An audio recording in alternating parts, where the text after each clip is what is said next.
जिसका साक्षात्कार चल रहा है और मैम निकली हुई हैं साक्षात्कार देकर। मैम आपका क्या नाम है? मेरा नाम तान्या है। कहाँ से हैं? मैं मेरठ से आई हूँ। कौन सा अटेम्प्ट है मैम? फर्स्ट अटेम्प्ट है। और medium? Hindi. Hindi medium. Ma'am आपके इंटरव्यू में कैसे कैसे क्वेश्चन पूछे गए? मेरे इंटरव्यू में बहुत ही बेसिक क्वेश्चन पूछे गए।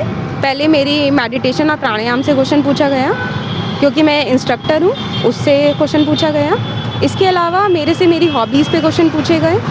एक सिचुएशनल क्वेश्चन पूछा गया कि अगर आसपास में वृद्धजन जो हैं उनको जीविका उपार्जन के लिए कोई सोर्स नहीं है तो आप क्या करेंगी।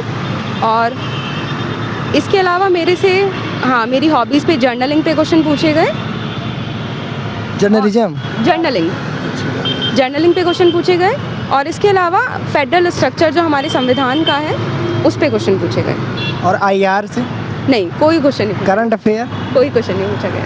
और जैसे कि समय और भ्रामरी प्राणायाम पे क्वेश्चन पूछे गए और वो करवा के भी दिखवाए गए। और कोई क्वेश्चन नहीं? और मुझे फ़िलहाल याद नहीं आ रहा है। Situational based? सिचुएशन बस वृद्धजन वाला पूछा था और ऐसा कोई क्वेश्चन नहीं पूछा गया। लेकिन मैम आपने प्रीलिम्स की क्या रणनीतियाँ फॉलो की? आपने कोचिंग को ऑफलाइन किया या ऑनलाइन? मैंने सब चीज़ सेल्फ स्टडी से की है और ऑफलाइन घर पे रह के ही करी है मैंने तैयारी। प्रीलिम्स के लिए बस PYQ और एक यूथ कंपटीशन की बुक है जिसमें UP-PCS के सारे प्रीवियस ईयर है 30 साल की, वही मैंने सॉल्व करी थी। और साथ ही जो भी करंट अफेयर था, दृष्टि, आई दृष्टि जो बुक आती है, बस।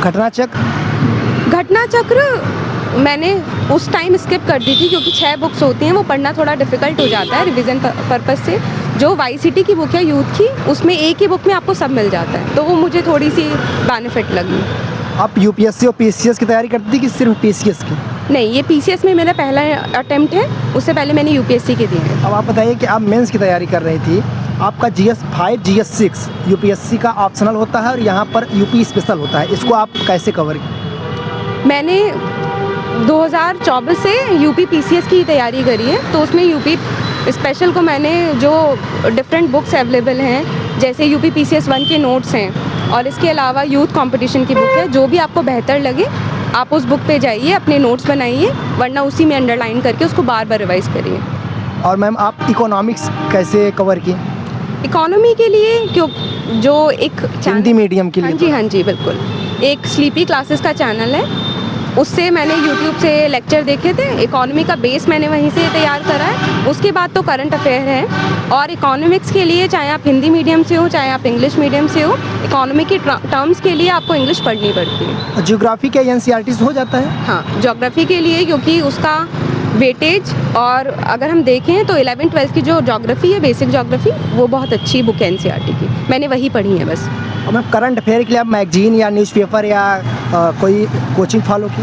हाँ, आई दृष्टि की जो मैगजीन आती है उसको मैंने फॉलो करा था करंट अफेयर के लिए। और मैम आंसर राइटिंग के लिए क्या आप AI जेमिनी का प्रयोग किए? लास्ट ईयर उतना नहीं था AI जेमिनी का, या नॉलेज नहीं थी, लेकिन नहीं, मैंने या तो अपने दोस्तों से चेक कराए हैं या किसी कोचिंग में टेस्ट सीरीज़ लेके।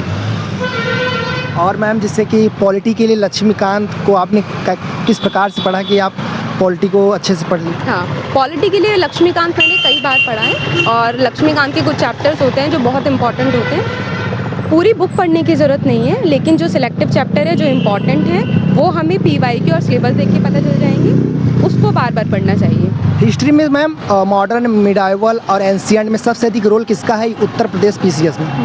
उत्तर प्रदेश PCS में तीनों हिस्ट्री का रोल है, लेकिन मॉडर्न हिस्ट्री बहुत इंपॉर्टेंट रोल प्ले करती है। इसके अलावा ancient history. Ma'am modern history और पॉलिटी को इंटरलिंकेज करके कैसे पढ़ें?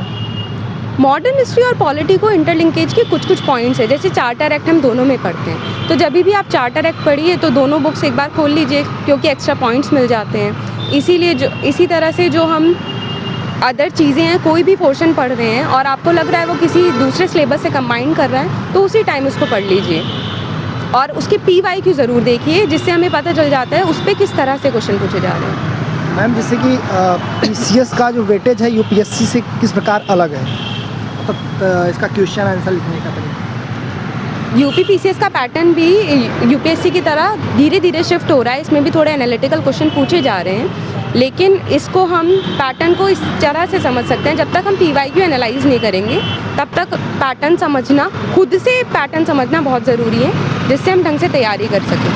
सिविल सर्विस एक मैराथन है, इसके लिए क्या 12th के बाद तैयारी करनी चाहिए जो PW से लेकर हर एक कोचिंग वाले प्रचार करते हैं? क्या बच्चों को कॉलेज लाइफ में अच्छे से कॉलेज में पढ़ लेना चाहिए या NCERT पढ़ लेना चाहिए, उसके बाद प्रिपरेशन शुरू करना चाहिए? इस पर आपकी क्या राय है? ये बहुत ही इंडिविजुअल चॉइस है कि आपको क्या करना चाहिए, लेकिन मैराथन हम इसलिए कहते हैं क्योंकि एक साल पूरा प्रिपरेशन में ही चला जाता है और एक साल का उसके बाद का ये पूरा पैटर्न होता है, प्रीलिम्स मेंस इंटरव्यू। अगर आप सक्षम हैं, आप 12th के बाद अपने आप को समझ गए हैं, आपको सिविल सर्विस में जाना है, तो आप थोड़ा थोड़ा शुरू कर सकते हैं, लेकिन ओवर बर्डनिंग नहीं करनी है क्योंकि आपको ग्रेजुएशन के 3 साल कंप्लीट भी करने हैं और इतने आप प्रिपरेशन करते रहेंगे तो मे बी आप एग्जॉस्ट हो जाएं।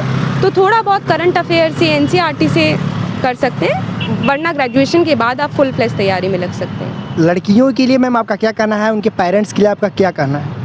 मेरा कहना सिर्फ ये है कि आप सभी कर सकती हैं और जल्दी से इंटरव्यू के लिए आइए, आयोग आपका वेट कर रहा है। गांव वालों से आप मतलब पढ़ने के लिए कहिए, घर वालों से। बिल्कुल बिल्कुल, अपनी बेटियों को पढ़ाइए क्योंकि वो समाज का भविष्य है और समाज को बदलने के लिए या समाज के लिए पहला कदम सिर्फ महिलाएं ही उठा सकती हैं। तो अपनी बेटियों को बिल्कुल रोकिए मत, खूब पढ़ाइए उन्हें। अगर मैम आप SDM बन जाएंगी किसी तहसील की, तो आप महिला सशक्तिकरण के लिए क्या क्या करेंगी? सबसे पहले मैं उनकी शिक्षा के लिए प्रयास करूंगी, उनके जागरूकता फैलाने का काम करूंगी कि हमारे पास क्या अधिकार हैं, हम क्या क्या कर सकते हैं इन सब, और उनकी स्किल डेवलपमेंट के लिए। बहुत धन्यवाद मैम, मैं आपको बहुत शुभकामनाएं देता हूं। आप एक चहेते SDM बने, चहेते अधिकारी बने और लोगों की समस्याओं को सुने, क्योंकि हम देखते हैं कि अभी कहीं पर हमारे यहाँ भी तहसील है, काम जल्दी नहीं होता किसी का, तो हम आपसे चाहेंगे कि आप एक अच्छे SDM बनेंगे। बहुत मैम शुभकामनाएं आपको।